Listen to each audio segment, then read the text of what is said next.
Sa headlines kan mga barata, pag-uuran sa syudad kang Naga asin Camarines Sur, dara kang Shareline asin Amihan. Umahan sa banwanin ka naman Camarines Sur, masarumbulan ng lubog sa tubig uran.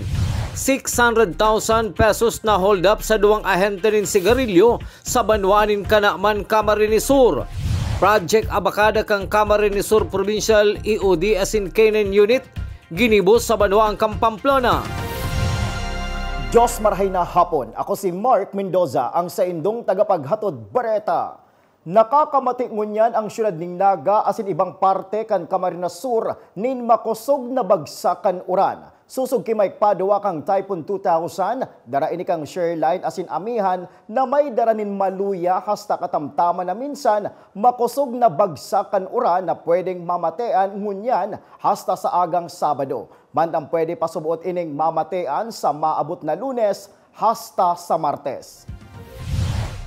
Padagos pa sa mga bareta, kasintruhan kan Goa Camarines Sur asin iba pang barangay binaha. Detalles aramunta sa report ni Jerome Breeze. Matapos anamatean ang pag-uran sa probinsya nin Camarines Sur, darakan na Shareline asin sinabayan pa nin Duros Amihan. Kaya namatean man ang pagbabaha sa kasentruhan kan na Goa Camarines Sur asin iba pang mga spillway sa nasabing banwaan. Sa Facebook post kan magkakapirag mga residente sa nasabing lugar, mahiling man ang mga binahang tinampo, naapektado ang mga motorista asin residente digdi. Mayo pa man na report ang Municipal Disaster Risk Reduction and Management Office sa Kangowa, kunigwan ng mga evacuees nagikan sa mga binahang lugar, darakan makusog na pag-uuran. Para sa GNN TV 48 Naga, Jerome Breeze, Newsbreak.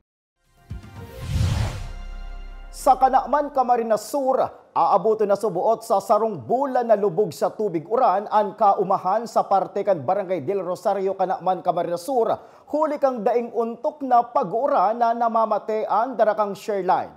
Ang dalugi na pantarok sa umang ini ang nalapa na subuot, huli tanalanto pa nin tubig matapos ang sunod-sunod na pag-uuran. Bako lang subot lugi ang mga paraoma kundi sobrang lugi. Padagos pa sa mga bareta, temporaryong isinara sa mga motorista ang San Vicente Bacolod Road asin Spillway sa banwaan kan Bato Camarines Sur matapos naliwat maglangkaw ang tubig huli kan pag-uuran. Kasabay man kaini ang pagmonitor kan MDRRMO kan Bato Camarines Sur sa ibang hababang lugar na peligroso sa pagbabaha. Kang nakalis na simana huli kan pagbabaha sa mga spillway, duwang buhay ang nawara matapos na magpuwersang magbalyo sa spillway sa syudad ning Naga asin Pili, Camarines Sur. Sa iba pang bareta, bako lang may madadagusan ang mga kababaehan na biktima nin mga pangmamaltrato asin ma-rescue kan bantay familia. Digdi sa Naga kundi may personahing maatindir kang sa indang personal na pangangaepo. Susog ki City Councilor Gail Abunal Gomez sa bagong tugdok na Naga City Women's Center ang mahiwas asin mas makakaakomodar nin bastanteng bilang nin kababaehan na sindang pinagtatabangan. Ang nasabing center ang pinag-inaguraran kang nakalihis na simana. Pig-house po sinda, provide ning shelter, asin saro po sa services, iyo itong matawan silang psychological intervention. So ano po iyan, ang pag once admitted po, igwayan initial assessment, ano po, tangarig maaraman mi kung ano itong mga needs na kaipuhan may i-provide sa inda. So definitely po itong si basic needs ninda, so pagkakan, so gubing, yan po yan, provided so, may po. So may personal kita naman? May ano po? May personal kita nakastay? Iyo po, may house parents, may social worker po na in charge, asin, ang ngunyan nga ni po, may psychologist po duman, ang bantay familia, psychologist in training. Sa pagbabalik kang news break, sobra sa kabangang milyon pesos na hold up sa duwang ahente nin sigarilyo sa Kanakman Camarines Sur. Yan asing iba pang mga bareta sa pagbuelta kang GNN TV 48 Naga News Break.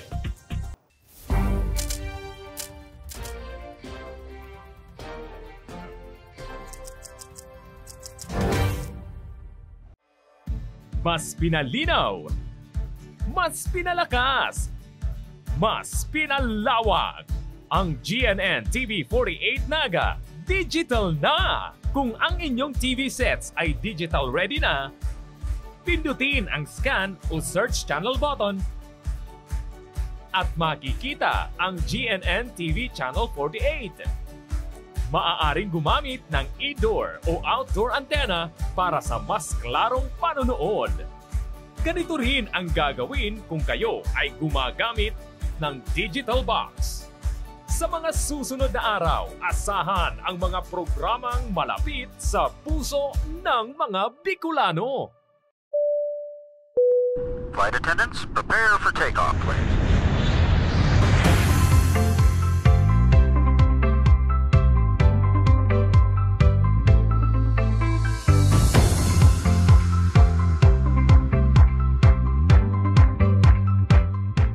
Slip life vest over your head. Take the tape around your waist.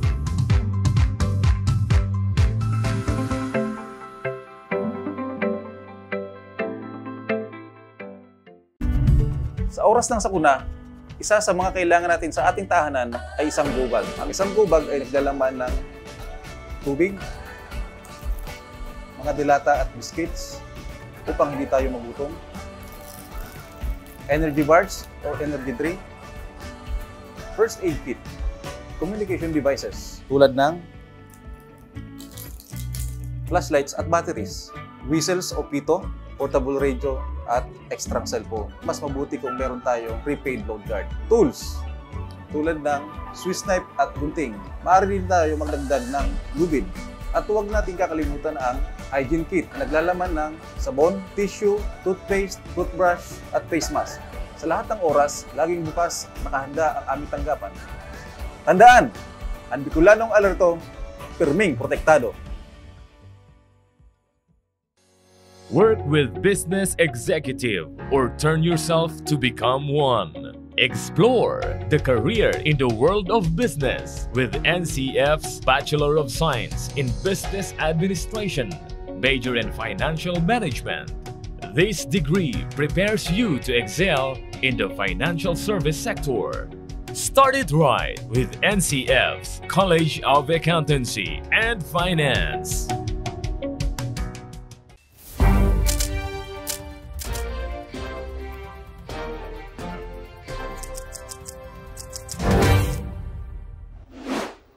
Padagos pa sa mga bareta, Project Abacada kan Camarines Sur Provincial Exclusive Ordinance Division as in K9 Unit ginibo sa Pamplona, Camarines Sur. Ang detalye sa report ni Jerome Breeze. Para sa mga kapulisan, importante man na magkaigwani na impormasyon o pagkaaram anibang mga force multipliers, lalo na sa mga barangay manungod sa mga pampasabog o explosives. Kaya kasudma sa Barangay Tambo, Pamplona, Camarines Sur, katabang ang Camarines Sur Provincial Explosive and Ordnance Division and K9 Unit, pinagsagibo ang programang Abacada o an awareness of bombs that kill lives and destroy properties na obhetong mapahiwas ang kaaraman lalo na kan mga tanod asin barangay official kunin kaso may mga residente nga nakakakwa ni na mga pampasabog. So si activity mo po kaso bagong aga. So nag-conduct po kami ng Project Abacada. Saro po yan sa mga activity with ang EOD-29 group na mag-conduct kami ng seminar regarding sa mga bomb awareness and sa mga IED.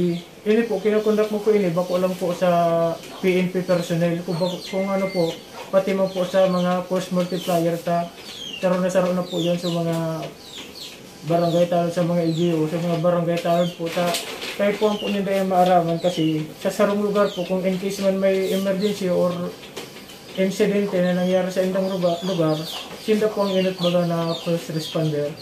Ngunyan, kung mag-isinda first responder sa indang lugar, kung may sarong man duman na insidente, may iwasan ninda yung mga pangyayari na kung sakali man na pag-respondin ninda, may encounter sinda, aramin na ko ang nagigibuhon. Those and those, pagkapagabot naman sa crime scene or sa area. And then, may ano na sinda, may knowledge na sinda regarding sa mga bombs, mga explosive, at sa mga unexploded ordnance na or UXO. Sa aga, aldaw din Sabado, gigibuhon man ang kaparehong aktibidad sa barangay poblasyon ng Pamplona, Camarines Sur, kaibahan ang mga tanod asin ang mga barangay official digdi. Para sa GNN-TV 48 Naga, Jerome Briz, Newsbreak. Sa satuyang police report, dai pinaguhuna kan duwang ahente ni sigarilyo na ang saindang pag-ihi sa gilid ng tinampo iyo ang magiging kausa para sinda ma-hold up asin madara ang saindang koleksyon na kwarta. Aramon ta ang kompletong detalye sa report ni Melvin Machado.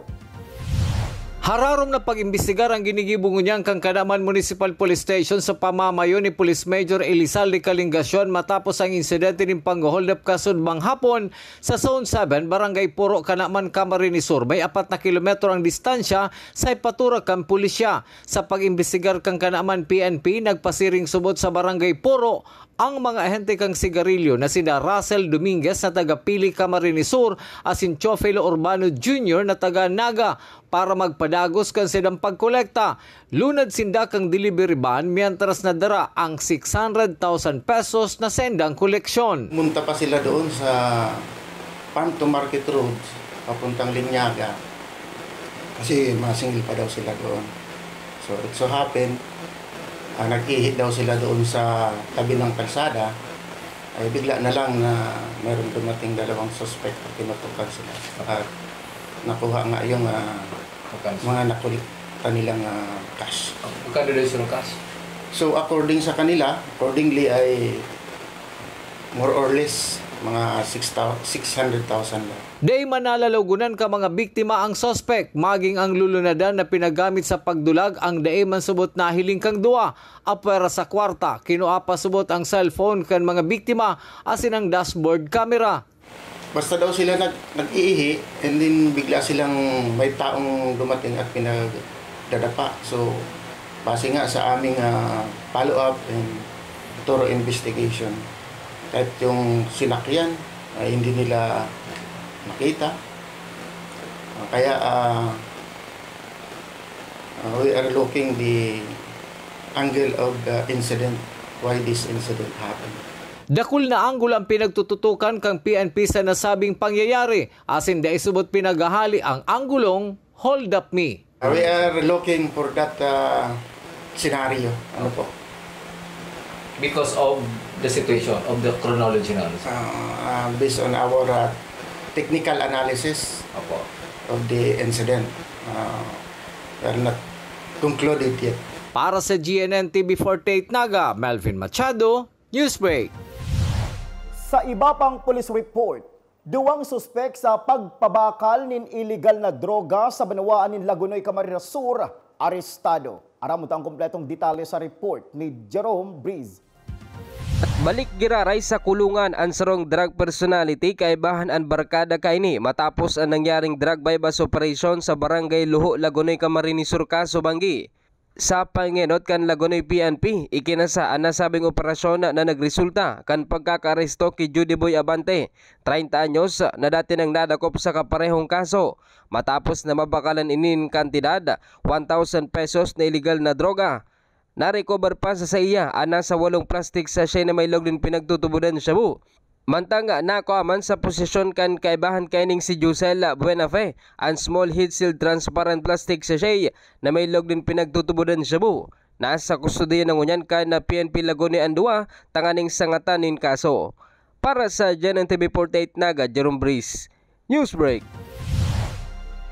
Padagos pa sa mga bareta, si Interior and Local Government Secretary Attorney Binhor Abalos ang pangenot na bisita sa Pinagibong Regional Provincial Grand Launching ng Buhay Ingatan, Droga ay Iwasan Program na advokasya kan gobyerno laban sa illegal na droga.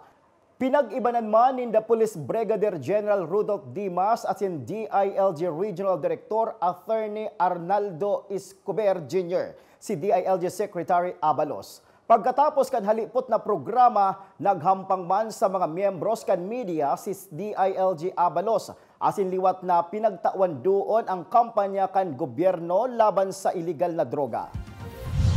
Asin yan ang katiripunan kan mga bareta ngunya na aldaw. Day malingaw na bisitahon ang samoyang official Facebook fanpage asin ilike ang GNN TV 48 Naga para pirmi kitang updated sa mga bareta asin istoryang bida ang Bicolano. Liwat ako po si Mark Mendoza. Digdisa na yan sa GNN TV 48 Naga News Break.